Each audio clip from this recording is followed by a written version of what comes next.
Buenos días, gracias por venir los que estáis aquí. Y bueno, tenemos hoy Miguel Ángel Sorroche, que es profesor de la Universidad de Granada y bueno, que ha trabajado muchísimo todo el tema de arquitectura vernácula, no solo en Granada, Andalucía y compañía, sino que está expandiéndose por toda Latinoamérica, con lo cual tiene mucha experiencia en este tipo de trabajo de arquitectura vernácula y arquitectura de tierra. Con lo cual hoy nos habla de un tema concreto que está trabajando en estos últimos años, que además es un tema que nos toca también muy de cerca, porque es un tema que también tenemos un interés ya, digamos, consolidado hace tiempo hacia esa zona. Y bueno, pues hablará de tema de tierra en la frontera México-Estados Unidos, que es un tema que lleva trabajando muchos años con proyectos de investigación y mucha investigación atrás. Bueno, pues te dejo la palabra. Y gracias por venir. Muchísimas gracias, Camila. Bueno, como procede, agradeceros la invitación, agradeceros el ratito que siempre apetece venir a Valencia, la invitación tanto a Fernando como a Camila y evidentemente a la cátedra UNESCO, esta iniciativa y sobre todo este intento por difundir algunas aventuras de quienes nos dedicamos un poquito a esto. Como estamos casi en familia, bueno, deciros que lo que os traigo intenta ser una visión global de lo que venimos haciendo en fechas concretas desde el año 2006, aunque se insertan ahí algunas otras cuestiones que evidentemente lo retrotraen hacia atrás, pero bueno, interesante porque creo que puede reflejar muy bien a nivel personal cuál ha sido mi dinámica existencial en los últimos 10 años, va a ser el año que viene.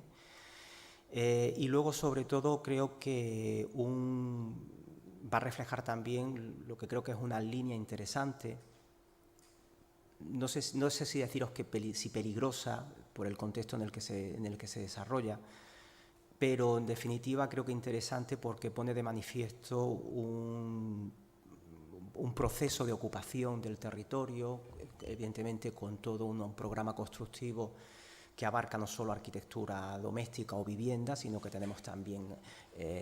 presidios, tenemos también haciendas, tenemos también urbanización de ese territorio. Y luego, sobre todo, como os digo, dentro de un ámbito al que os tengo que reconocer que casi yo me he visto abocado, me he visto casi que en un callejón sin salida, de pronto ves que vas yendo hasta que estás ahí metido y no sabes ni siquiera incluso cómo salir, ¿no? No es un discurso o no es una conferencia cerrada, no leo nada, con lo cual podemos ir hacia adelante, ir hacia atrás, pero en principio, como os digo, la he estructurado en 3 bloques. Quiero por lo menos haceros ver un poco cuáles son los antecedentes, cuál es el contexto académico en el que se está realizando un poco este trabajo y luego dividiros los 2 ámbitos específicos en los que estoy de alguna manera actuando. Es cierto que para el título tuvimos un intercambio intenso de correos, Fernando y yo, por intentar un poco adaptarlo, cortarlo, porque había mucho término que podía entrar. Y es cierto que casi yo os diría que refleja una parte de la realidad que vais a ver, ¿no? No sé ni siquiera incluso si de alguna forma es toda, pero sí es cierto que es una parte de lo que vamos a ver, ¿no? A la 1:15, mirad, para empezar, yo soy historiador del arte. Por lo cual quiero decirlo esto porque no esperéis aquí ni grandes sistemas de información geográfica, ni alzados, ni secciones, ni planimetrías, en principio, más que las que la bibliografía pueda aportar. Pero bueno, ahí tenéis un poco los 2 extremos de mi vida académica, digamos, ¿no? Lo que fue la tesis doctoral, la presentación de allí del Colegio de Aparejadores de Granada, el poblamiento y arquitectura tradicional en Granada, que, bueno, en aquel entonces, dentro de la historia del arte, era un poquito complicada la presentación, no se entendía bien que un tribunal de tesis en historia del arte tuviera a un antropólogo, a un arquitecto, a un geógrafo, a un historiador contemporáneo, a un historiador del arte, pero el tiempo creo que ha dado la razón en cuanto a la importancia que hoy en día se le da al patrimonio tradicional, su importancia dentro del paisaje y, en definitiva, pues bueno, todas las connotaciones que incluso hoy dentro de la historia del arte ese concepto de lo patrimonial hoy en día está trabajando.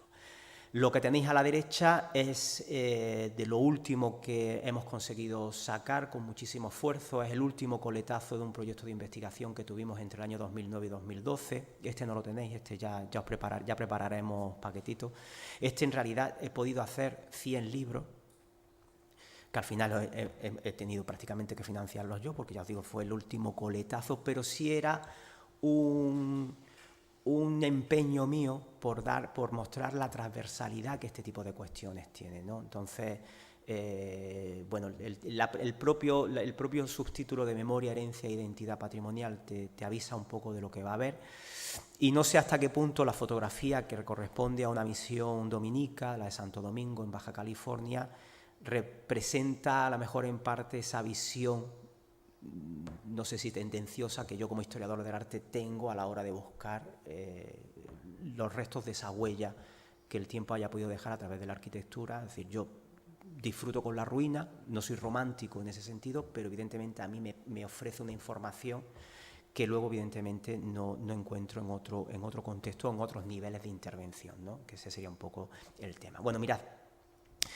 Respecto a los antecedentes, indudablemente el enfoque o el contexto es el americano. Yo formo parte de un grupo de investigación, que es el primero que tenéis ahí, que es Andalucía, América, Patrimonio y Relaciones Artísticas, que es el que me sirve de marco para trabajar, y es un grupo de investigación que desde prácticamente el 2004, en ese curso 2005-2006, viene trabajando, intentando de alguna forma hacer una recopilación de todo lo que es la presencia de Andalucía en América. En este caso os traigo algunos ejemplos de lo que son los proyectos de innovación docente que, financiados por la universidad, lo que nos han permitido sobre todo es crear algunas plataformas, y luego sobre todo el gran proyecto se dio en la época de las vacas gordas, precrisis, que fue el de Andalucía en América, arte, cultura y sincretismo estético, que bueno, de alguna manera permitió sobre todo trabajar con una serie de iconografías fundamentalmente y con personajes andaluces, que habían, algunos de ellos lo vais a ver hoy, como el caso de José de Gálvez de Macharabiaya. Como os digo, de alguna forma permitió sobre todo abordar de una forma integral toda América. Consecuencia de este proyecto es el que se ha concedido ahora sobre Perú, Andalucía en América, en el Virreinato del Perú, que de alguna manera complementaría en parte lo que se hizo con este último proyecto que os comento. Y luego, sobre todo, hay dos ámbitos que creo que son los interesantes. Por un lado, en mi caso, sería el hecho de que prácticamente desde el 2009-2010 consigo institucionalizar el esfuerzo que estábamos llevando a cabo desde el 2006, trabajando específicamente en la península de Baja California, que es lo que casi me ha tenido entretenido hasta este último viaje que yo he hecho a México hace un par de semanas, que sobre todo nos brindó la posibilidad de entrar en un contexto muy particular de México, que formaba parte del Virreinato de la Nueva España, y en donde uno de los muchísimos elementos que había era sobre todo una parte de arquitectura de tierra. Es cierto también que lo que vais a ver hoy nos va a mostrar distintos grados de conservación de esa arquitectura de tierra, desde lo puramente testimonial a lo que todavía se mantiene incluso con uso doméstico, milagrosamente, pero siguen siendo viviendas, y que yo creo que lo que ofrece sobre todo un amplísimo abanico de opciones que en definitiva lo que te hablan es de la riqueza a la que te enfrentas, ¿no? Sobre todo aparte por el propio contexto, ¿no? Entonces, digamos que este sería el apartado de mi vida académica puntual que yo estoy desarrollando dentro del amparo de ese grupo de investigación, y luego esto es la consecuencia del proyecto de Baja California, que son 4 proyectos que ahora mismo me están permitiendo sobre todo trabajar o seguir ahondando en el campo bajo californiano, pero sobre todo abrir a otro contexto que me parecía interesante en un momento dado porque es contemporáneo, es coetáneo y en donde hay también muchísima arquitectura de tierra, que es, por un lado, el primer proyecto que nos está permitiendo trabajar en el Camino Real de los Texas, que es en definitiva la vía de comunicación que articula todo el noreste de Nueva España, desde Saltillo, desde la ciudad de Saltillo hasta lo que sería el estado de Luisiana actualmente. En segundo lugar, el proyecto que con la Universidad de California, la de Tijuana, estamos intentando desarrollar, que es sobre todo entrar en ese ya microespacio de la península para indagar sobre los itinerarios que permitían la comunicación entre una costa y otra, pero sobre todo aprovechando fundamentalmente los itinerarios indígenas de relación y en definitiva casi de comunicación. Con la Universidad de Texas en San Antonio, el contexto de las misiones de San Antonio específico, además sobre todo por el amparo que tienen ahora mismo de estar a punto de ser declaradas Patrimonio de la Humanidad. Y luego el más reciente que se ha concedido ahí lo tenéis, al programa de maestría y doctorado en arquitectura de la unidad de posgrado de la UNAM, que junto con el Instituto Drachmann de Phoenix, especializado precisamente en arquitectura en tierra, pues bueno, se ha propuesto sobre todo analizar un estado específicamente porque existe todavía mucho testimonio de arquitectura en tierra, de arquitectura en adobe, pero fundamentalmente quieren analizar las tipologías de cubierta, fundamentalmente terrado y, bueno, a partir de ahí un poco, de alguna manera, dedicarse a ese ámbito específico que os comento.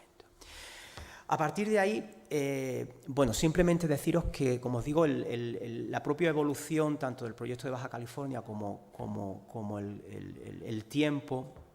me ha llevado casi sin quererlo a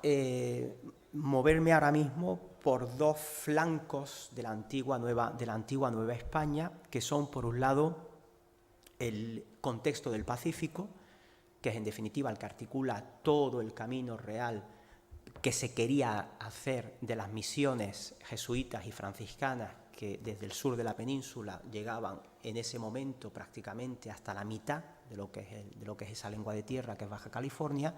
y que la lógica histórica nos obliga a ampliar prácticamente hasta la misión de San Francisco Solano al norte de la bahía de San Francisco, con lo cual de alguna manera incorporamos ya el territorio estadounidense. Y por otro lado,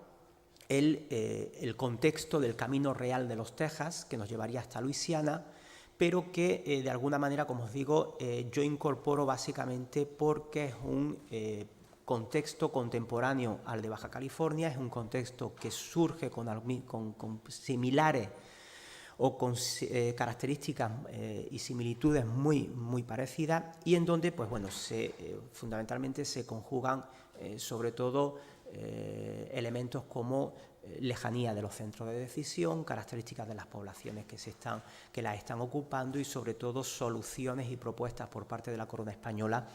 a su ocupación. En cualquier caso, esos dos ámbitos indudablemente me llevaban sobre todo a plantear esos tres puntos que tenéis ahí. Por un lado, un siglo XVIII,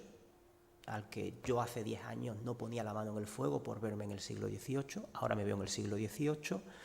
Un siglo XVIII además con unos condicionantes históricos, sociopolíticos que van a permitir explicar un poco qué es lo que ocurre en esos dos territorios que os comento. Por un lado, la aparición de Estados Unidos como nación en 1776,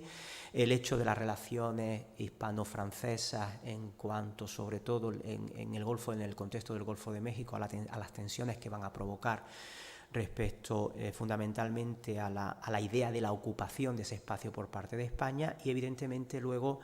el coletazo final que va a ser el inicio de todas las revoluciones de independencia de los países latinoamericanos, y que evidentemente afectan en este caso a México. En segundo punto, la idea de la frontera, la idea del concepto del límite entre territorios, que evidentemente es casi obligatorio ver, fundamentalmente por lo que implica sobre todo de contacto, más que de separación, que es hoy en día la idea que se tiene, más de fluctuaciones y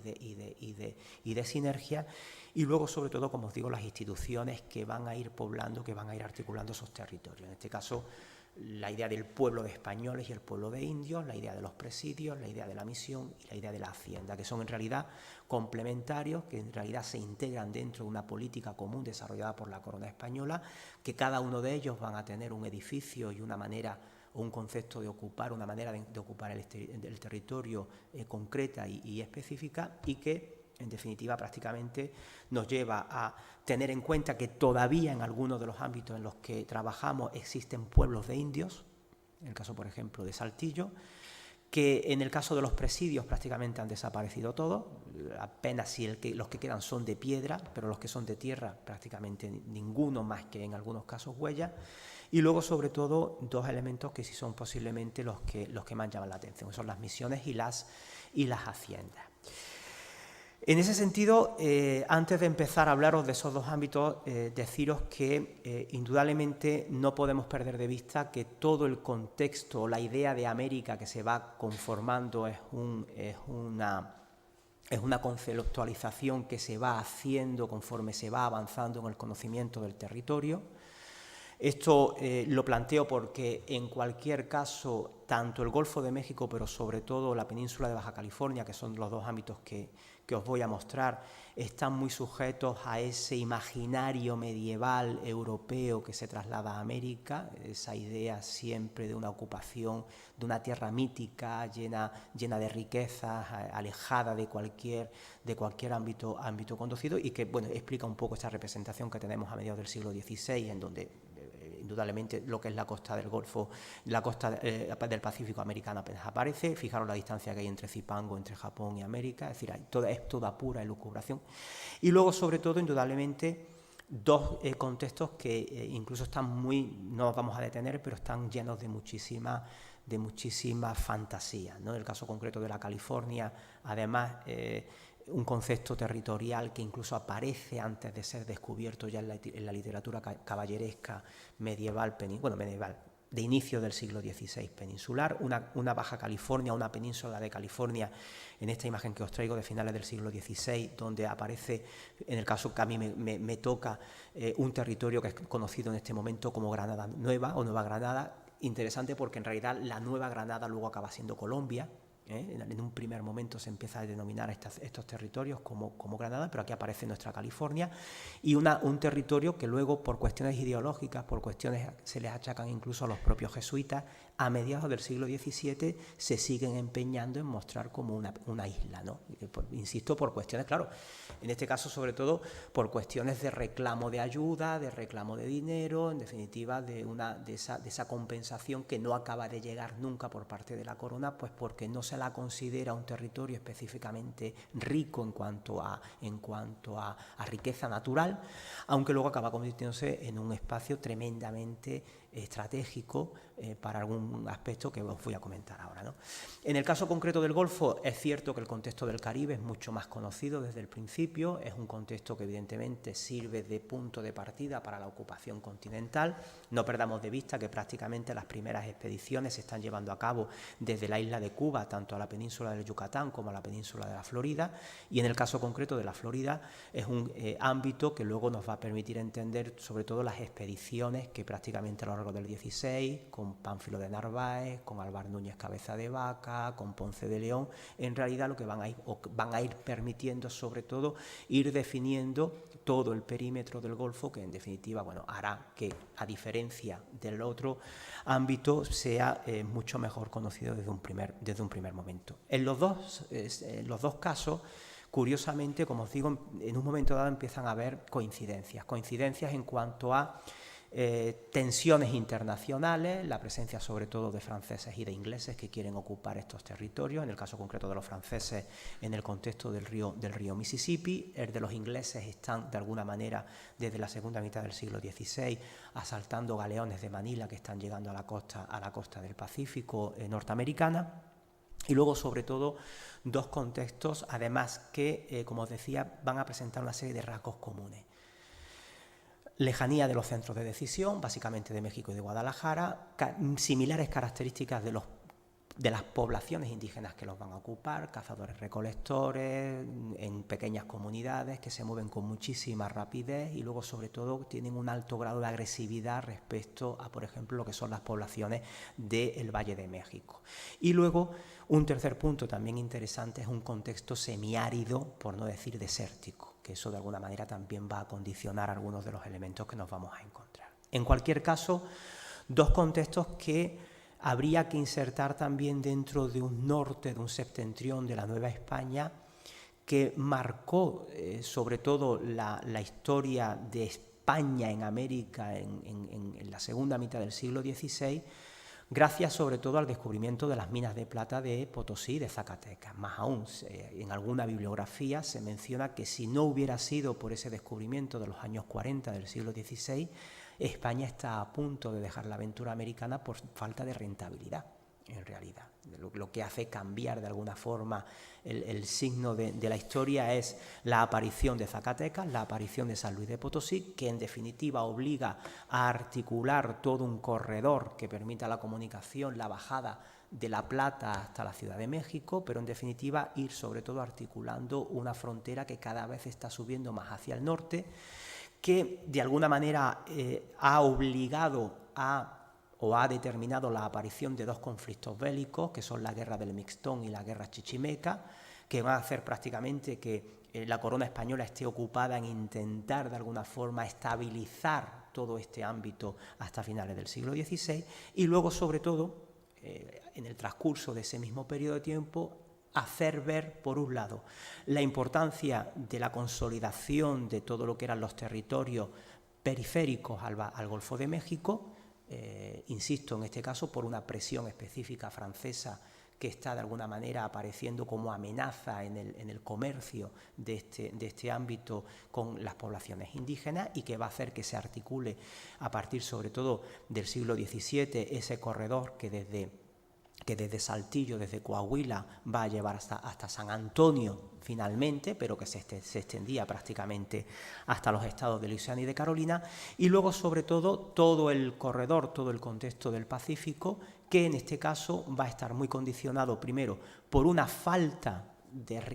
riquezas evidentes en el caso de la península de Baja California, pero luego sobre todo por la importancia estratégica que tiene en realidad toda esta franja de costera hasta la bahía de San Francisco, porque es el punto de recalo a partir de 1565 del principal suministrador de objetos de lujo y de piezas exóticas desde Asia, que va a ser el galeón de Manila, que prácticamente ingleses y holandeses desde el año 71-72 van a estar. El primer galeón es el Santa Ana, que se apresa en 1572 en Cabo San Lucas, van a estar constantemente asediando. Por tanto, insisto que van a ser en realidad dos territorios periféricos, pero dos territorios con muchísima tensión y que hay alguna manera que, en definitiva, controlar.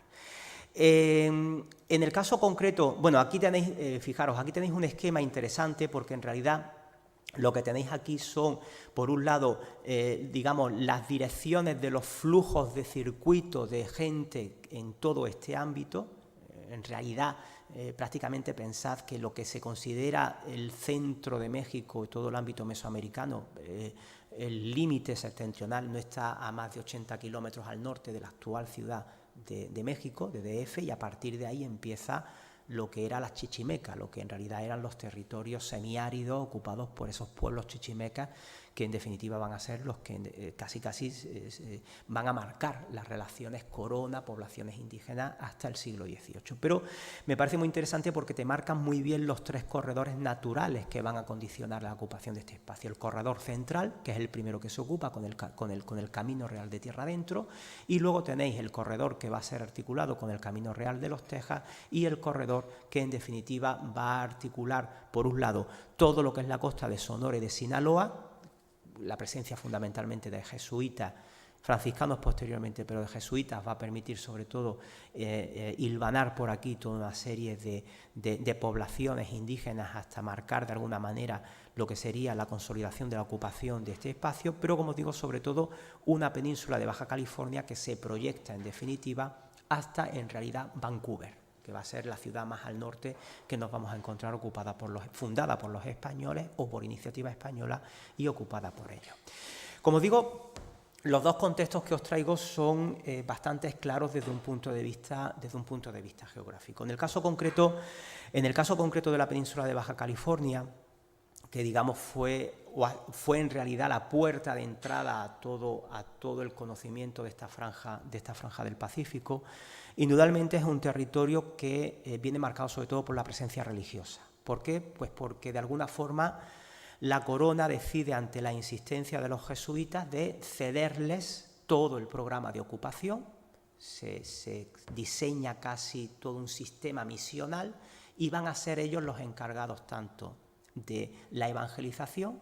como del adoctrinamiento de las poblaciones indígenas, de la ocupación del territorio, del establecimiento de la defensa de ese territorio, inicialmente con un solo presidio, pero bueno, de alguna forma ellos eran los encargados, y más aún son ellos los encargados incluso de aplicar justicia también, es decir, son en realidad la gran cabecera articuladora de todo este espacio. Lo que tenéis a la izquierda es el esquema de ocupación con las misiones jesuitas que llegan prácticamente hasta la misión de Santa María de los Ángeles, la de San Fernando de Belicatá, que la vais a ver ahora, que es la única misión franciscana que se funda por Fray Junípero Serra en la península, y que casi es el punto de inserción, por un lado, con lo que es la presencia dominica, que vendría marcada por las últimas misiones que se fundan prácticamente en lo que hoy es el estado de Baja California, y luego sobre todo con la comunicación con la Alta California a partir de la fundación de la misión de San Diego en 1769, y que ya nos lleva hasta San Francisco Solano en el norte de la bahía de San Francisco. ¿Qué elementos hay aquí? Bueno, mirad, indudablemente el patrón de ocupación, como os digo, se va a sustentar en la misión, de las cuales algunos dibujos que nos han llegado del siglo XVIII nos muestran los rasgos y sobre todo los elementos fundamentales que aparecen en ellas, ¿no? Es decir, estas imágenes que las hace Ignacio Tirch, que es un jesuita que una vez expulsado en 1767 y ya en Italia, de alguna manera, intenta pintar, intenta representar algunas de estas misiones, y como digo, en la isla de San José del Cabo, podríamos decir, aparece sobre todo un resumen y un esquema de cuál era la conformación espacial, la conformación territorial e incluso la conformación social de estos espacios, ¿no? Arquitectónicamente tendríamos un elemento que sería la iglesia, o los dos elementos fundamentales, la iglesia con la casa del sacerdote, que serían los dos edificios que van a tener una primera, dedicación arquitectónica. Luego tendríamos las viviendas de la población civil. Sabemos esto porque la población indígena apenas se paraba en las misiones. La dificultad por reducirlos hizo que se negociara un reparto temporal de una semana trabajando en la misión por parte de la población indígena y 3 semanas fuera recorriendo y, digamos, manteniendo sus vínculos y sus relaciones sociales, que eso incluso les permitió tener o garantizarse el propio sustento del grupo, porque mantuvieron una costumbre que era totalmente vetada por los religiosos, que era el intercambio de mujeres entre grupos para evitar la endogamia, y eso de alguna manera se consiguió precisamente por esas 3 semanas que podían estar fuera del ámbito misional. Y luego tenemos un espacio de cultivo organizado a partir también de todo un entramado del agua y de acequias, que va a ser uno de los elementos, uno de los rasgos distintivos de las misiones, y luego sobre todo una sociedad en la que nos aparece sobre todo elementos interesantes como son, por ejemplo, las figuras de los primeros orientales, de lo que aparece en las fuentes como chinos,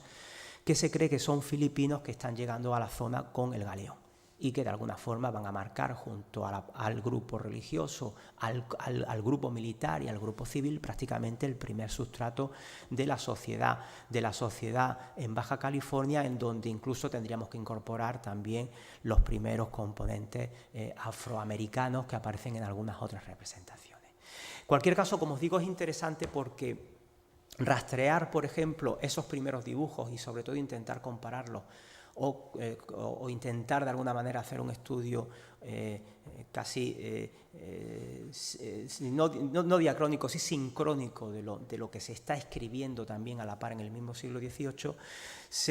indudablemente se entresaca que hay ya perfectamente establecido un modelo de ocupación que evidentemente viene diseñado durante siglos, durante un siglo y medio antes, en lo que es la ocupación de todo lo que es el territorio continental de Nueva España, y en donde hay tres elementos básicos. Una primera fase constructiva, en donde nos encontramos en arquitectura en madera, lo que son lo que aparece en las fuentes como los jacales, y que son el anticipo. Ahí tenéis prácticamente cómo se describen esas primeras estructuras en las que incluso se dice, se duda de ello, pero se dice que también las poblaciones indígenas hacían este tipo de estructuras, pero bueno, forman parte, insisto, de la sistemática llevada por los religiosos. Una primera fase constructiva en madera, una segunda en adobe y una tercera que una vez ya asentada la población, de alguna manera ya permite sobre todo o anima a la construcción en piedra, que sería pues bueno, el caso de algunas de las misiones que nos han llegado, ¿no? El caso de la misión de San Francisco Javier, que es la segunda que se construye en la península, os lo traigo como ejemplo porque a través de algunas cartas, esta es la construcción definitiva, evidentemente, que se hace en la segunda mitad del siglo XVIII. Interesante, por ejemplo, porque es la única misión de la que se tiene noticia, no solo de quién está detrás de la construcción, sino, por ejemplo, incluso de los itinerarios que están llevando a cabo algunas obras de arte. El retablo de esta misión se está haciendo en México en la segunda mitad del siglo XVIII, se está adorando en México, se está montando en mula en México DF, se está llevando a la costa de Sinaloa, se está montando en barco, llega a Loreto, de nuevo en mula, hasta San Francisco Javier, donde acaba colocado en la iglesia, ¿no? Entonces, eso de alguna manera te permite entender que el propio contexto de la misión estaba sujeto tanto al aprovechamiento de lo que el propio entorno podía dar, como incluso a lo que podía llegar desde la propia capital. Eso evidentemente no afecta a la construcción del edificio en sí, del cual hay una noticia bastante interesante en una carta que escribe el padre el padre Francisco María Piccolo al responsable principal de los jesuitas en la península, en donde, como veis, narra, además una carta muy interesante porque narra un trayecto desde la misión de Loreto a la contracosta, a la costa del Pacífico en 1699, donde el propio Piccolo dice que van a buscar un lugar seguro donde pueda anclar el galeón de Manila. Y en ese trayecto paran en San Francisco Javier y ahí deciden estar un par de días, en donde cuenta cómo se construye la segunda estructura, la de adobe, ¿no? Y ahí tenéis, como dice, que bueno, divididos en dos cuadrillas de a 7 soldados cada uno, hicieron en 2 días 2.500 adobes, ¿no? O sea que por lo menos tenemos hasta también relación de tiempo, fuerza de trabajo, ¿no? El capitán que dio principio a la obra con su compañero, interesante porque también nos está diciendo que son los soldados, los militares, aparte de los religiosos, los que están construyendo estas estructuras. Dice, con su compañero hizo 500 adobes la primera mañana y la otra cuadrilla por la tarde hizo 600 adobes. En fin, los compañeros en 2 días levantaron la capilla de 7 varas de largo y 4,5 de ancho. Es decir, te dan unas noticias que evidentemente de algunas de ellas han llegado cosas. No con muchísima frecuencia. Es cierto que hay algunas misiones en donde ha permanecido una arquitectura de adobe, sobre todo del XVIII y fundamentalmente de la primera mitad del siglo XIX, muy historicista en cuanto a los elementos decorativos, pero como digo, de alguna forma interesante en cuanto a que nos habla evidentemente de toda una larguísima tradición en este contexto, desde el XVIII, en la utilización de los adobes. La sistemática de ocupación y constructiva prácticamente va a variar después de la expulsión de los jesuitas, sobre todo por 2 cuestiones. Una,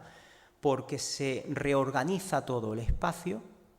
Hay una obsesión por articular todo un camino real que lleve hasta las misiones de San Francisco, hasta las misiones de la Alta California. Y luego, sobre todo, indudablemente va a implicar un esfuerzo en tanto que se va a requerir muchísima rapidez y muchísima eficacia en el sistema constructivo. Es decir, da la sensación de que a partir sobre todo de la segunda mitad del siglo XVIII, Carlos III llega en 1759 a la corona. Carlos III es el que dictamina prácticamente que sí o sí se acabe articulando toda una red de misiones hacia el norte por presiones internacionales, por la presión de la presencia sobre todo de los ingleses, y de alguna manera ello va a conllevar sobre todo tres características: una rápida construcción tanto de presidios como de misiones, una eficaz construcción de las mismas y luego sobre todo la aparición de un componente militar que en el caso concreto de las misiones jesuíticas que se habían construido desde 1697 hasta 1766-67, previos a la expulsión, no se había dado, ¿no? Que ya una presencia manifiesta y evidente del componente militar, la presencia de fuertes o de torres ya conformando parte de estas estructuras. ¿Qué ocurre? Pues que también es cierto que esa rapidez y sobre todo el desarrollo histórico dispar tanto de México como de Estados Unidos ha hecho que lo que nos ha llegado en realidad lo haya hecho, valga la redundancia, en distinto grado, en distinta naturaleza y en distinto estado de conservación. En el caso concreto de las misiones mexicanas, no vamos a decir defectuoso, pero bueno, casi prácticamente lo que nos queda de ellas es los últimos testimonios, ahora mismo están sujetas prácticamente a los 2 o 3 huracanes que en los próximos años puedan pasar, y en cambio en el caso de las norteamericanas ya podéis figurar que no solo el dinero hace que estén mejor conservadas, sino que incluso hay una serie de intervenciones desde mi punto de vista bastante interesantes, sobre todo en realidad una intervención que se produce en el primer tercio del siglo XX, que es en definitiva la intervención que les da la apariencia que hoy en día tienen todas ellas. En cualquier caso, una visita por esos espacios, presidios, en el caso de México no queda ninguno, el único presidio es la misión de Loreto, del cual es la propia misión la que está funcionando como elemento defensivo, y en el caso concreto de los presidios de Norteamérica, prácticamente tampoco queda nada de ellos, más que los testimonios del de San Carlos en Monterrey y del de San Diego, porque prácticamente el de Santa Clara algo también queda, pero no lo suficiente, y el de San Francisco, que prácticamente ha desaparecido. En cualquier caso, ¿qué es lo que tenemos aquí? Que cambia totalmente la visión. Es decir, aquí esto es lo que queda de San Fernando de Belicatá como estructura arquitectónica, construida por los franciscanos y luego reformada por los dominicos, ¿no? Lo que tenemos normalmente son zócalos o bases de mampostería y a partir de ahí desarrollos básicos y fundamentalmente de adobe. Es cierto que en contraposición a esto sí queda todo el organigrama, por ejemplo, de riego de la misión, que por lo menos te permite entender toda la estructuración del territorio. Y luego, respecto a lo que son las misiones dominicas, que son las que hoy en día nos ofrecen sobre todo el mejor testimonio de los criterios de conservación y de intervención que se queda también en lo poquito que está llegando, pues tenéis Nuestra Señora del Rosario, por poneros algunos ejemplos, ¿no? En donde lo que tenéis aquí en realidad es una cubierta, un revoco que el INAH, el Instituto Nacional de Antropología e Historia, ha definido como el adecuado para proteger, fijaros lo que tenéis ahí, o en el caso concreto de la misión de San Vicente Ferrer, pues sí, manteniendo prácticamente toda la estructura de la construcción, manteniendo toda la relación de la misión con el territorio, pero en definitiva prácticamente dejándonos el último testimonio, la última huella de lo que fue esto. Sí puede ser muy interesante la misión de San Francisco de Borja. Normalmente la suelo poner porque, uno, tiene el testimonio de lo que se cree pudieron haber construido los jesuitas en un primer intento por ubicar una misión un poco más al norte de la de San Fernando de Belicatá. Y luego, sobre todo, te permite entender el proceso de sustitución, de cómo no solo conocemos cómo se sustituía la estructura de madera por la de adobe, sino cómo se sustituía la de adobe por la de piedra. ¿Por qué? Pues porque lo que tenéis aquí es la edificación que se construye en 1802 por los dominicos, pero aquí lo que queda es la estructura que construyen los jesuitas a finales, en esa segunda mitad del siglo XVIII, en donde lo que se utiliza es básicamente este detalle que tenéis aquí, es prácticamente uno de los muros que quedan por este lateral. Es una iglesia de planta de cruz latina, es una iglesia que define un espacio bastante interesante en cuanto a relación de la edificación con el entorno próximo, y en donde incluso todavía quedan restos de algunas de las tapias o de las cercas que delimitaban el espacio misional, e incluso algunas algunas de esas estructuras defensivas que, como os digo, ahora van a aparecer en el contexto próximo. En el caso concreto de este ámbito bajo californiano, sobre todo porque todas estas misiones dominicas, a diferencia de las jesuitas, se están construyendo cara al Pacífico. Y en la segunda mitad del 18 no solo sigue la presión inglesa, sigue la presión holandesa, y hay un tercer elemento que aparece más que como un potencial competidor o enemigo en la ocupación de este territorio, sí como un potencial competidor económico con la corona española, que iba buscando sobre todo establecer factorías, que van a ser los rusos. Los rusos van a provocar sobre todo el que algunas de estas misiones, como la de Santo Domingo, construyan incluso algunas pozas para limpiar la piel de nutria, que es lo que ellos vienen buscando. Y la consulta, por ejemplo, en el Archivo General de la Nación de la documentación relativa a todas estas misiones, la segunda de 18, es una constante y continua alusión a la nutria, a la nutria, a la nutria y a la nutria. Y precisamente por la presión rusa, que es lo que hace, insisto, que en un momento dado provoque que Carlos III casi imponga como obligatoria ya la fundación de todas estas misiones, que incluso marca, más allá de ello, una diferencia. Y es que a partir de 1769, cuando llega Fray Junípero Serra, cuando esos dos personajes que habéis visto antes, tanto José Gálvez, que es el encargado, el visitador, el encargado de organizar todo el proceso, como Fray Junípero Serra, que es el encargado casi de organizar todo el sistema, incluso haciendo depender de la propia fundación de las misiones la presencia de los presidios, como digo, de alguna forma se articule a partir sobre todo de las informaciones que desde principios del siglo XVII se han ido aportando por parte de los derroteros, de los navegantes, como os digo, la ocupación de todo lo que es la Alta California. Y es interesante porque aquí hay un cambio consustancial, no solo en el tamaño de la misión, sino en la propia fisonomía de los espacios. Se mantiene la arquitectura en tierra, sino que además incluso se hace mucho ya más evidente el componente militar, que también se edifica en principio en madera, pero que luego también acaba construyéndose en tapial, ¿no? En tierra, en adobe, que son, como os digo, los 4 grandes presidios que se fundan aquí: San Diego, Santa Clara, San Carlos en Monterrey y el de San Francisco. ¿Qué hay, como os decía, de interesante en el caso de la Alta California? El caso de la Alta California, como os digo, por un lado, la aparición de un elemento nuevo en la conformación de todo el ámbito territorial, y luego, sobre todo, todas unas construcciones misionales. Hay, por ejemplo, en la Hazel Library de la Universidad de California en San Diego hay un interesante fondo, sobre todo un fondo tanto para Baja California hecho por Harry Crosby, como para el caso de la Alta California hecho ahora lo tenéis, lo tengo en una siguiente fotografía, por John, lo voy a pasar y ahora vamos para atrás, ahí lo tenéis, por William Henry Jackson. Como os digo, hay un interesante fondo fotográfico que nos permite entender que estas misiones se construyeron todas en adobe, que prácticamente el paso del tiempo, terremotos y el abandono las llevó prácticamente a principios del siglo XIX, principios del siglo XX prácticamente, a verlas cómo estáis. Y evidentemente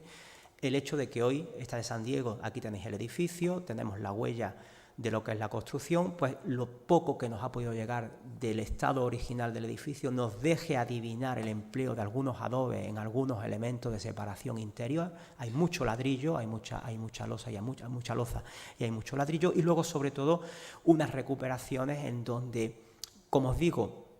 a pesar de estar evidentemente tremendamente interpretadas los espacios, creo que lo interesante es sobre todo el proceso por el cual se recuperan, ¿no? Sobre todo porque en algunas de ellas, como en la de la Purísima, la campaña que Roosevelt inicia después del crash del 29, un New Deal que buscó sobre todo dar mano de obra inicialmente a hombres entre 18 y 23 años, pero dado el éxito tuvo que ampliar una especie de plan Ñ del principio del siglo XX. Fue muy interesante porque tuvo detrás arquitectos que sí llevaron o intentaron llevar un estudio riguroso de las características originales de estos edificios, tanto técnicas como de materiales, y de alguna manera, pues bueno, se interpretó a partir de lo que quedaba para dejarnos prácticamente lo que hoy es evidentemente el mejor repertorio de estas misiones, pero que, insisto, creo que no deberíamos de perder al menos el espíritu que llevó o que ha hecho que hayan llegado a día de hoy como lo están. Ahí tenéis otra interesante, la de San Juan Capistrano, un poco más al norte de la de San Diego. Esta os la traigo porque las fotografías que nos han llegado nos dejan ver que tanto lo que es la zona del claustro como lo que es parte de la edificación de la iglesia eran de adobe.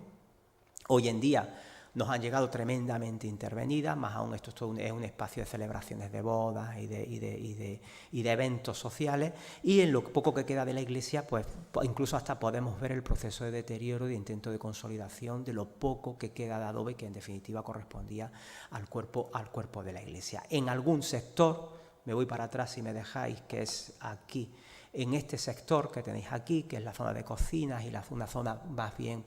de funcionamiento de la misión, todavía queda resto de lo que era el adobe original, y todavía quedaban plantillas y adoberas con las que se hacían los adobes, ¿no? Con lo cual, bueno, de alguna forma te intenta permitir al menos ver cómo estaban prácticamente o cómo eran estos edificios. En el caso de la misión de San José os la traigo, porque me parecía interesante sobre todo el tema de esos contrafuertes que, bueno, te permiten incluso también entender cómo la propia estructuración del edificio al exterior, en principio se respetó la estructura, el contrafuerte original, a pesar, como os digo, esta misión está muy cerca ya de lo que es el contexto de San Francisco, pero deja, insisto, ver al menos esa presencia de la tierra en este ámbito. Si nos vamos al contexto del Camino de los Tejas, es cierto que es el más reciente. Lo que os traigo es sobre todo algunas imágenes del último recorrido que hace 3 semanas hemos hecho. Lo hemos realizado prácticamente en el sector norte, que va desde Saltillo a la zona de Piedras Negras, en realidad la población de Guerrero, pero que, insisto, lo que hemos intentado hacer es sobre todo recorrer en un 85-90% el itinerario original del camino real de los Tejas, que partía de esa ciudad de Saltillo, ¿no? Y, como os digo, respecto al de Baja California o al de las Californias, para ser más exacto, presenta una concordancias bastante interesantes desde mi punto de vista. Son contemporáneos, estamos hablando últimos años del siglo XVII, primera mitad a lo sumo del siglo XVIII, estamos hablando de una política que tiene que intervenir en estos dos ámbitos casi que por las mismas circunstancias, en un contexto de poblaciones indígenas también muy similar, y de alguna forma casi que te permite ver de qué manera se reaccionó. Es cierto también que en el caso concreto de este sector sí hay un mayor registro de estructuras desde el siglo XVIII al siglo XIX, incluso podríamos decir al siglo XX, y sí hay también un mayor repertorio tanto de arquitectura doméstica como de haciendas y como de misiones. ¿Qué me parecía interesante que conocierais de este otro sector, que casi podríamos decir que está está en su fase más primitiva? Más aún, imaginaros que, por ejemplo, no hay un registro, no está inventariado el Camino Real de los Tejas en cuanto a arquitectura de tierra. Bueno, no lo está en nada. Más aún el INAH está intentando de alguna forma empezar por ahí, evidentemente, para tomar criterios sobre todo de recuperación, aunque lo que vais a ver en principio vais a comprender y vais a ver que está en bastante estado de deterioro. Bueno, ahí tenéis un esquema de lo que era ese recorrido que iba desde Saltillo hasta San Antonio de Béjar, en toda una organización que respondió a una reestructuración de una propuesta inicial que prácticamente para la década del año 10 del siglo XVIII se vio que era impracticable, no tenía eficacia en su máxima extensión hasta los Adaes, hasta el extremo oriental del estado de Texas, y en realidad la misión de San Antonio es casi el resultado de una reorganización del territorio que se produce en los años 20 del siglo XVIII. En cualquier caso, ¿qué imágenes tenemos en el contexto mexicano? Pues bueno, algunos espacios como Hacienda del 18, esta de Santa María, además muy interesante porque es un recorrido muy vinculado con la figura de Miguel Hidalgo y Costilla, el cura Hidalgo, que es el gran protagonista de la independencia de México. Son espacios donde dio la última misa, donde se le apresó después de su localización cerca cerca de Monclova. Es decir, hay todo un trasiego o hay un trasfondo histórico en estas edificaciones bastante interesante, ¿no? Pero en el caso concreto de la Hacienda de Santa María, una edificación muy simple, son edificaciones muy vamos a decir, rurales, que intentan ser el punto de reducción de una serie de rancherías que nos hablan de esa dispersión de la población, que prácticamente a lo largo del XIX casi recupera los elementos originarios del siglo XVII, con estos cerramientos en cubierta. Bueno, son estructuras prácticamente iglesias de cajón, iglesias de adobe, con cerramientos en madera, pero en donde sobre todo destacan los espacios de habitación que acompañan a estas iglesias, ¿no? En el caso concreto de una edificación que está justo enfrente de ella, me pareció tremendamente interesante y sugerente, sobre todo por el trabajo de la madera, por el trabajo sobre todo de los pies derechos, por el trabajo de la zapata, por el trabajo casi mudéjar de lo que es el remate de esa viguería en forma de quilla de barco, en forma de pecho de paloma, que es muy del 17 en la península ibérica. Se podría entender ese trasfondo, pero luego sobre todo interesante porque son edificaciones en adobe, que presentan estructuraciones en torno a patios, sino con dos elementos construidos, en muchos casos no llegan ni siquiera a cerrarse, pero que te permiten, te dejan ver prácticamente en algunos ámbitos espacios totalmente habitados en la actualidad, pero que te dejan ver cuál es el alma, cuál es la esencia de este tipo de edificaciones. Las edificaciones en adobe con su correspondiente revoco. En algunos casos dejando ver ese testimonio de unos terrados de las partes más antiguas de las viviendas que hay en torno a la iglesia, evidentemente con todas sus ampliaciones posteriores, pero que, insisto, en el caso concreto de la misión de Santa María, casi os diría que en cuanto a conformación espacial, una de las más íntegras. Está a no más de 15 kilómetros de la ciudad de Saltillo. Es casi podríamos decir la primera misión que uno se encuentra saliendo de la ciudad de Saltillo. Y luego, sobre todo, con algo que me parecía a mí muy interesante, que es lo que queda de los espacios de almacenamiento, de los espacios de tratamiento de los productos de la cosecha, con un cierto carácter monumental para el espacio en el que está. Junto a ella sí es interesante la hacienda de Concepción de Guzmán, y es interesante porque te permite entender también la distinta tipología respecto a la disposición de los elementos básicos de conformación de estas estructuras, es decir, la casa principal y luego la casa de los trabajadores de la hacienda, en este caso definiendo prácticamente un patio cuadrado abierto por sus esquinas con dos grandes frentes a un lado y a otro de vivienda, y casi en el centro una capilla, un elemento religioso, aquí muy rehecho, prácticamente construcción nueva, pero que en el caso de la hacienda de Concepción de Guzmán presenta bastantes elementos interesantes. El tratamiento de los zaguanes con el trabajo del empedrado, con los accesos del empedrado, cierta calidad en el trabajo del adobe, en el trabajo de la tierra para conformar unas arquerías digamos muy académicas, incluso casi había que integrarlas con todos los elementos decorativos de huecos, temas de moldura, en temas de pilastrones, etcétera, etcétera, que aparecen en ellas. Y luego, sobre todo, unas edificaciones que nos muestran pues tanto el revoco original, incluso con un proceso de degradación que ha dejado el rojo inicial casi en un salmón, estéticamente bastante interesante, pero que te deja ver esa. Y luego intervenciones de los actuales habitantes de la misión para evitar reforzar zonas que están a punto de colapsarse, que están a punto de caer, y entonces pues bueno, tenemos la reinterpretación de lo que son los contrafuertes que sí aparecen a lo largo y ancho del edificio, hechos por los habitantes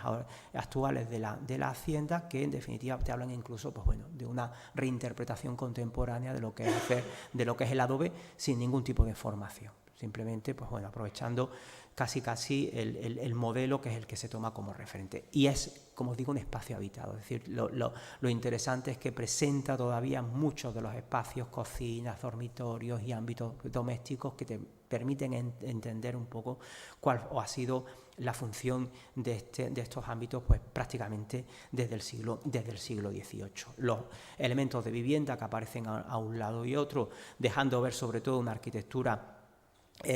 Interesante porque casi en todo el recorrido se alterna la arquitectura de techo plano, de prácticamente cubierta plana con la de vegetal a doble agua, ahora la vais a ver, pero que en principio, insisto, prácticamente te hace ver que es el adobe el elemento fundamental asistencial, del cual no queda resto prácticamente en toda la hacienda, ni memoria de quién hizo esto, ni de cómo se hacía, ni siquiera de las herramientas básicas para poder establecerlo. Y luego, para acabaros, fijaros, dos elementos más. El caso de la hacienda de Anhelo, también del siglo XVIII, por la monumentalidad de la iglesia de adobe que tiene. La casa principal, en este caso, se localiza a un lateral. Esta es la que he utilizado de primera pantalla de la charla. Interesante esta hacienda porque, a diferencia de la anterior, lo que define es una gran calle de llegada donde está la hacienda, la casa principal al final. Es en realidad la iglesia la que se convierte en el punto referencial, y luego las dos grandes filas de viviendas de los labradores, de los trabajadores de la hacienda, a un lado y a otro. Es un espacio que presenta zonas colapsadas, zonas que lo único que te permiten al menos es casi entender o intentar analizar distintas tipologías de adobes. No hay una uniformidad en la elaboración de esta tipología, y en donde sí es cierto que hay sobre todo una preocupación, hay un componente que es la presencia de lo académico, de lo oculto en unos contextos tan alejados, que podríamos empezar por ese retablo que habéis visto de la misión de San Francisco Javier hasta la propia terminación de estas molduras y de estos remates en pilastras, casi con unas ventanas además en forma de peana que en algunas haciendas recuerdan a las de aquí, la del Levante, la zona almeriense, ¿no? La reja llegando hasta abajo. No llegan a tener el guardapolvo típico, por ejemplo, de la zona malagueña, pero sí, por ejemplo, presentando esta peana que de alguna forma les sirve un poco de elemento referencial, y en algunos casos incluso siendo rejas que vuelan sobre la propia línea de fachada, ¿no? En ese concepto de lo urbano, en ese concepto de querer buscar qué es lo que ocurre en esa parte exterior, ¿no? Espacios, como os digo, que están todavía funcionando. Podemos hablar de, aquí tenéis la cama, aquí tenéis el televisor, la gente vive todavía en estos ámbitos. En realidad normalmente están siendo sobre todo guardianes ya de las haciendas, más que ellos, pero en principio, como os digo, toda una arquitectura totalmente de tierra. Y una hacienda, en este caso, que tiene su patio, y un patio que en algunos de sus frentes deja ver no solo accesos de comunicación con elementos, con sectores secundarios, sino casi se podría hacer una lectura de cómo ha ido evolucionando el cerramiento incluso de algunos huecos, cómo se utilizan distintas tipologías casi de adobes y de morteros en un caso o en otro, y casi, insisto, una especie de estratigrafía muraria muy puntual y muy aparente en principio, porque casi se podría hacer. Y luego, fijaros, por último, simplemente la propia combinación que hay, que no la hay, por ejemplo, en Anhelo, en algunas de estas haciendas, como esta de las Encinas, también del 18, en donde tenemos estructuras de piedra, de mampostería, con tu mortero de cal, donde seguimos viendo el mismo empleo de ese lenguaje clásico en los elementos decorativos, prácticamente de excesos y de apertura, pero en donde las separaciones interiores sí se hacen de adobe. Entonces ahí tenemos básicamente unas estructuraciones internas en donde sí se emplea sobre todo un adobe, además un adobe que en algunas de ellas, en el caso por ejemplo de las de Bosques de abajo, que una muy próxima a Saltillo, te deja ver hasta las distintas capas de pintura prácticamente desde la primera hasta los años 50, 60 del siglo pasado, cada capita puesta una sobre otra, que casi se podrían ir levantando una tras otra, ¿no? E incluso una hacienda de las Encinas que todavía te deja ver, como os decía, algunas tipologías interesantes de adobe, pero en este caso con cubierta vegetal, ¿no? Que aparecen sobre todo en el sector más al norte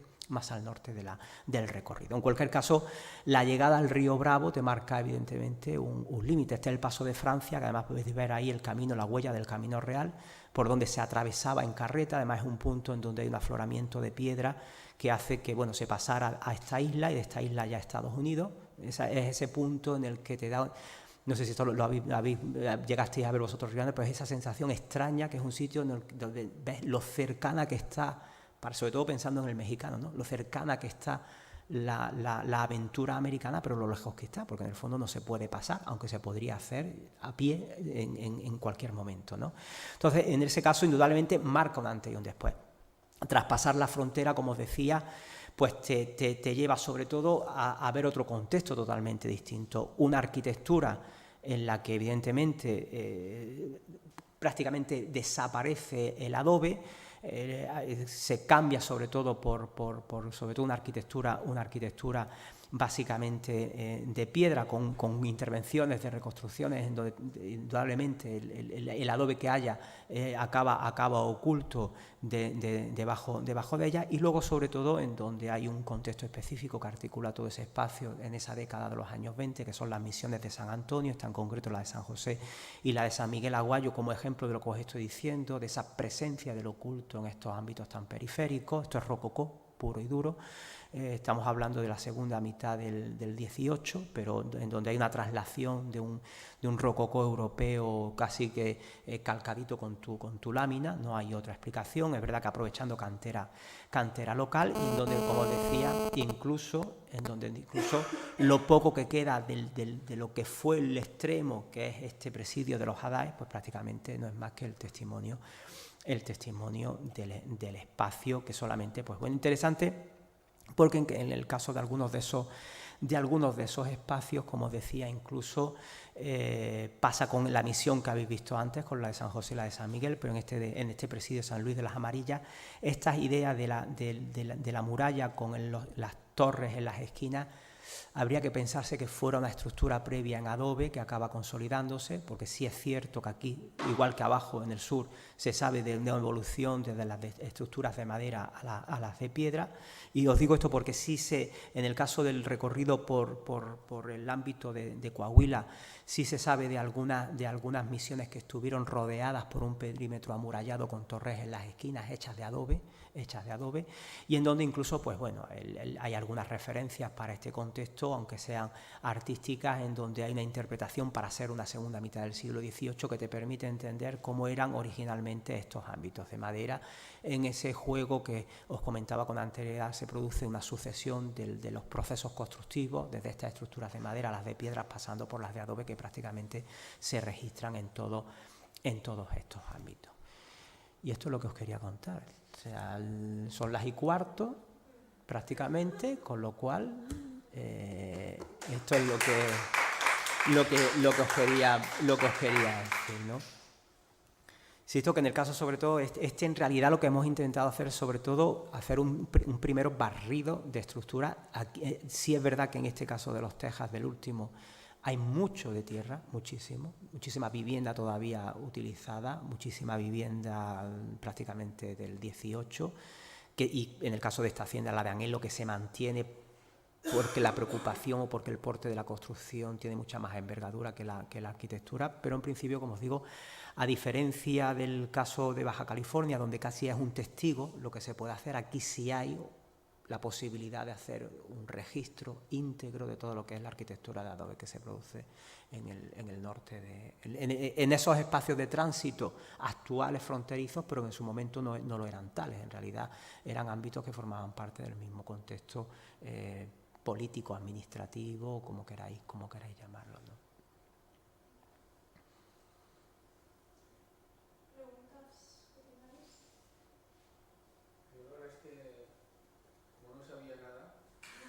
No sabías nada. Tú sí has estado por allí.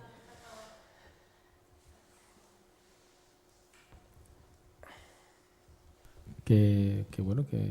hombre, sí que he estado por allí, pero no exactamente por allí, y la verdad es que he aprendido mucho porque no conocía mucho,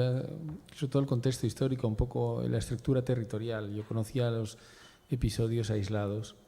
pero no conocía un poco todo ese conjunto, lo has explicado muy bien, y es una pena que no haya, y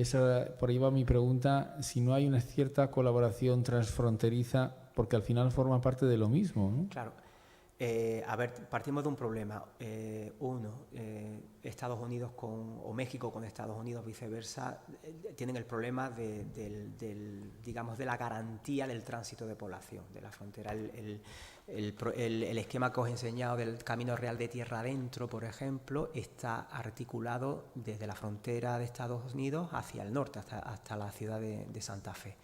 ¿Y cuál es el problema, por ejemplo, del proyecto del Camino Real de Tierra Adentro? No hay más problema que un punto, una ciudad que se llama Juárez, Ciudad Juárez. Y esa es la que marca un poco la clave para que no haya de alguna manera una posibilidad de una colaboración. Más aún, en el caso concreto de este Camino Real, en el equipo que estamos trabajando en Coahuila, ya hemos incorporado a esta gente de la escuela, de la Universidad de Texas en San Antonio, con la que en realidad lo que queremos es darle sentido a todo el itinerario. Pero hay una anécdota, hay un episodio hace 3 semanas cuando ya regresábamos desde Piedras Negras hasta Saltillo, el último día, el sábado 23 de mayo, regresando, la gente con la que yo venía me decían, bueno, dice, ya has visto todas las poblaciones del narcotráfico de México. Entonces, ¿cuál es el problema? El problema es que el contexto norte mexicano, si ya de por sí es problemático en todo el país, en este contexto se hace mucho más caliente, mucho más llamativo, mucho más problemático, porque es justo donde están los corredores de entrada de la droga. Entonces ahí hay un problema que a la hora de planificar, como tú dices, o de plantear, choca siempre con el problema político. Más razón para que haya políticas de parte de Estados Unidos de invertir dinero, tipo en plan Marshall o tipo en Marruecos, ¿entiendes? Al final. Hay un proyecto que tú creo que lo conocerás. Tú sabes que hay una apuesta por hacer una macrociudad, Tijuana-San Diego, incluso planteando el tema de compartir aeropuerto. Por San Diego se ha quedado el aeropuerto pequeño y México, quien tiene el territorio, quien tiene las posibilidades de ampliar, en este caso es Tijuana. Y están intentándolo. El problema, a lo que voy, que el problema no es que no se intente por parte. El problema, insisto, aquí es sobre todo es una cuestión que académicamente solamente se queda en lo teórico, en una apuesta por un intercambio de trabajo que posiblemente en un libro. A la hora de una intervención territorial, ahí es donde se choca, aun siendo conscientes, como tú dices, de lo positivo que sería incluso para la población local, más aún en la ciudad de Guerrero, que es donde está la última visión, la de San Bernabé, justo ahí en ese paso de Francia, están intentando trabajar con la cuestión del patrimonio, intentando un poco hacer valer lo poco que tienen, pero bueno, es verdad que es un espacio muy significativo de todo, es justo en el paso previo a cruzar el río, ¿no? Y tienen el problema tienen el problema de la propiedad privada, tienen el problema de un contexto, pues bueno, hay a veces más de educación y más de formación que el que nosotros podamos tener como obvio y como tranquilo, ¿no? Yo quería preguntarte también una cosa, porque nosotros la verdad que Texas no lo hemos trabajado y no hemos viajado por allí. Y sin embargo sí que hemos estado más en las misiones de Arizona y todo eso. Y allí sí que se utiliza mucho el adobe y llega hasta nuestros días la misión entera en adobe. Entonces, ¿por qué en Texas las tenemos en piedra? ¿O tenemos restos del adobe? O sea, ¿qué diferencia hay? ¿Que el proceso ha habido diferente entre una y otra? ¿O son parte de dos culturas diferentes? De un momento, aunque nosotros veamos todo misiones... Claro, fíjate que incluso, y tú lo sabes, que en el caso de la California estadounidense, es verdad que se han recuperado, pero hasta, digamos, a ver, en el caso de las de California, la de la California estadounidense, no tenemos que culpar a nadie, es decir, ese grado de destrucción que habéis visto en la fotografía es consecuencia de terremotos, y ante eso, digamos, no podemos echarle a nadie, digamos, en cara nada, ¿no? Pero es cierto que si no hubiera pasado nada, hubieran también llegado en adobe. Entonces, es cierto, según, a ver, si tú buscas la información histórica, siempre se dice que en el caso concreto de las misiones, para empezar, lo primero que se decía es que una vez consolidada la misión, a los 10 años se abandonaba. Porque de alguna manera se consideraba que a los 10 años había cumplido su función de adoctrinar al indígena y de inculcarle unos hábitos de vida social que ya prácticamente se deberían desarrollar a solas, ¿no? Pero también es cierto que en el caso concreto de Baja California, y lo has visto, casi todas las misiones, sobre todo las jesuitas, y casi todas ellas en la segunda mitad del siglo XVIII, casi en los años 40 del XVIII, acaban construyéndose en piedra. Entonces da la sensación, en el caso concreto de Baja California, como que es la última fase casi ya de decir, bueno, ya estamos aquí, hemos consolidado un sistema misional en el que nosotros, los jesuitas en este caso, somos la cabeza visible, la cabeza organizadora y tal, y necesitamos, digamos, un punto fijo ya y evidentemente, y en una zona en la que se está muy expuesto a ciertos agentes naturales, construir en piedra como que te garantiza. En el caso de Texas, que no excluye a Baja California, sí se transmite además en la documentación que es un espacio especialmente de comportamiento bélico de las poblaciones indígenas, que en parte también puede ocurrir en Arizona y en Nuevo México. Es decir, estamos en territorio apache, estamos en territorio comanche, estamos en territorio de los indios de las películas de los domingos por la tarde. O sea, además los pieles rojas puros y duros, ¿no? Pero es cierto que aquí hay un elemento añadido y es la presencia más clara. Tú no pierdas de vista que en el caso de Arizona estamos en el corredor de tierra adentro. Simbólicamente, en la documentación de archivo, en el contexto de Texas, se dice vamos de tierra adentro a tierra afuera. Había un concepto psicológico de transición de ámbito. Y tierra afuera era entrar en el contexto del Golfo de México, en donde había una presión real de ocupación por parte francesa y por parte inglesa. Entonces, yo ahí miraría más por un componente verdaderamente militar, de defensa, más incluso que de consolidación de la... Incluso si pudiéramos detenernos, en el caso concreto de las misiones de jesuitas de Baja California, recuperan, desde mi punto de vista, un modelo constructivo que se aplicaba en los conventos del 16 del centro de México, que es la apariencia militar, que es un componente muy medieval nuestro, ¿no? Entonces, todo lo que es la acrótera, todo lo que es la salida de agua, en el caso de San Francisco Javier, que es una edificación de la segunda mitad del 18, son cañones. Entonces, esa apariencia de lo militar aquí, aunque sea muy subliminal o muy puntual, aparece. Cuando vas a ese proceso de aparición dominico que casi obliga a trasladar a las misiones hacia la costa, se hace porque la corona está diciendo, no, construyan ustedes, pero sean ustedes también el elemento que va a funcionar como componente defensivo, ¿no? Entonces, ahí la misión se convierte, pero ahí son de adobe. Fíjate, ahí no hay una fase, posiblemente porque no dio tiempo. Porque el proceso de independencia, de revolución, independencia en México prácticamente está empezando en la década, en 1813, ¿vale? Entonces, claro, ahí no da lugar prácticamente porque se secularizan las misiones, se expulsan a los religiosos y lo que se entra precisamente en un deterioro porque se están utilizando como acuartelamientos, se están destruyendo porque se están aprovechando muchas de ellas como material, etcétera, etcétera. Entonces, en el caso de Texas,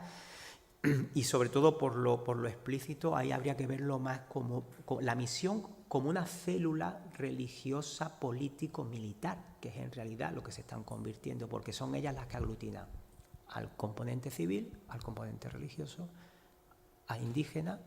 y al militar, ¿no? Prácticamente. No hay presidios, prácticamente, más que los puntuales que acaban casi desapareciendo. Sí, en realidad... A ver, si los hay, y a lo que voy, la misión se incorpora como una célula más que complementa